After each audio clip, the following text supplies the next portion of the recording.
welcome to the Fermented Homestead. If we haven't met before, my name is Anna, and today we are taking part in the very first video that I'm making for Make It March. Make It March is a collaboration that's hosted by Lisa over at Sutton's Days, and every Tuesday for the month of March, I'm going to be making something different based on predominantly canned food ingredients. For today's video, we're going to be making sauerkraut sausage balls. I'm super excited about this one. I've been wanting to make them for a long time, and I just never have. But today we're going to. I'm going to share it with you. This recipe is super simple. It only calls for 5 ingredients. The recipe doesn't call for these to be canned ingredients, but we're just going to tweak it and make it work. We don't really have to tweak anything, but we're going to use canned stuff. So all you need is 2 cups of sauerkraut. This is the stuff that we canned together for January. 1 pound of sausage. A pint is a pound the world around. So this is about a pound of sausage that I canned up 2 years ago, a year and a half ago. Some Parmesan cheese, almond meal, and an 8-ounce package of full-fat cream cheese. The first step is to drain our sauerkraut very well in a colander. So I'm gonna go ahead and do that real quick, and then we're gonna heat up our sausage. Since our sausage is cooked, we can go ahead and at least make the time a little bit less. All we have to do is warm this up instead of cooking it all the way through. I'm trying out cooking on my little portable burner that I bought for something completely different. And I just realized today it might be kind of nice because the angles over my stove, they suck, as well as the lighting. So I'm just gonna get this simmering and then we'll come back for the next step. If you're using fresh sausage, wait until it's cooked all the way through, but we're using the canned stuff, so we're just getting it warmed up. The recipe does not say that we have to drain it, but I feel like we should. Cat food. So then we're gonna add the drained sauerkraut and the cream cheese. You can see I cut mine up into little bits just to make it so it will melt quicker. So I'm just gonna stir it all up and wait until everything melts and comes together. I feel like a lid would be helpful right now. All right. Looks like everything is combined, melted, I'm ready to go. Honestly, that looks pretty tasty on its own, but that's not what we're here for. Now, we need to transfer everything to, it says to a resealable container. So I have this glass Tupperware, so we're gonna put it in here. And we're gonna pop this in the freezer until it is cool enough to mold. It gives a time frame of about an hour. Make sure you don't put a lid on it, otherwise it won't get cold. While I'm waiting for that to cool off, I'm gonna clean up the little bit of mess that I made here. This is actually a very low mess recipe. And I'm gonna go outside, feed the pigs, lock up the chickens, and I'll meet you back here when it is most likely dark in about an hour. But before I go, I wanna make sure that you guys know about the Make It March collaboration hosted by Lisa over at Sutton's Days. And each of us is putting out 1 recipe every day for the month of March, revolving around canned foods.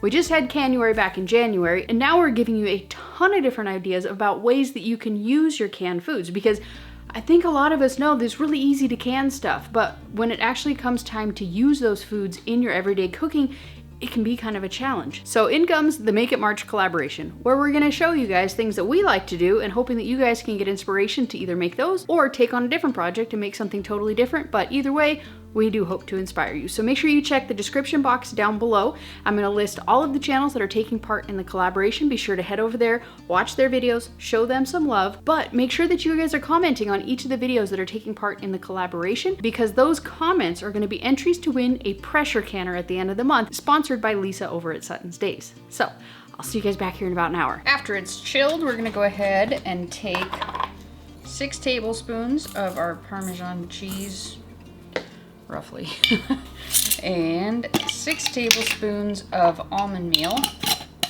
almond flour,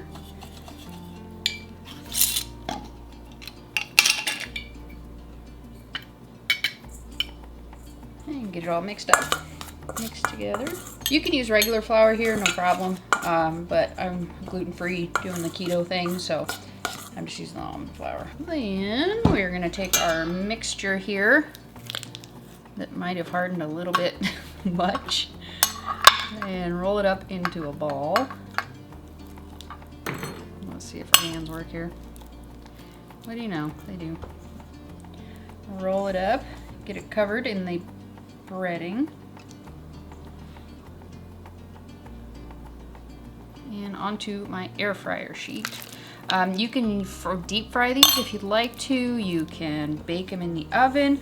I'll link the recipe that I'm following down below, and she's got the instructions for various different ways that you can cook this.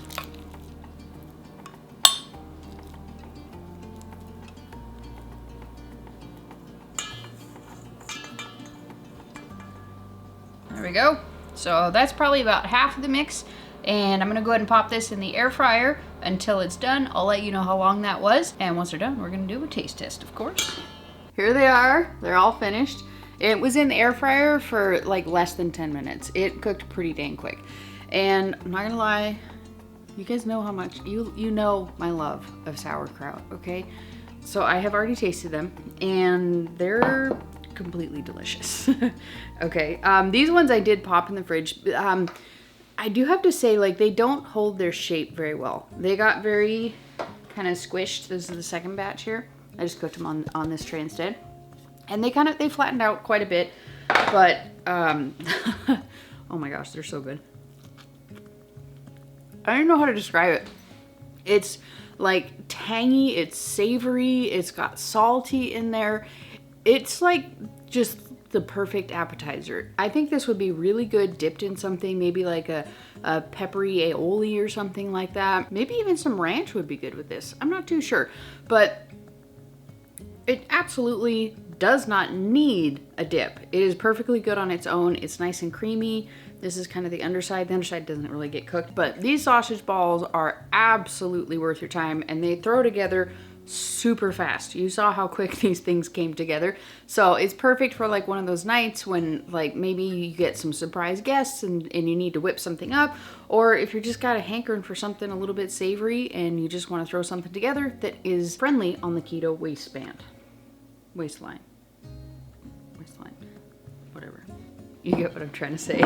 So anyways, I hope that you guys enjoyed this recipe. I hope you guys give it a try. Let me know if you have any variations of things that you like to put in these sorts of balls. I would love to hear any kind of input that you might have on it. Make sure you check out this video right here if you want to know how I canned this sauerkraut for January, and peace out, sauerkraut. I always love it when it works out like that.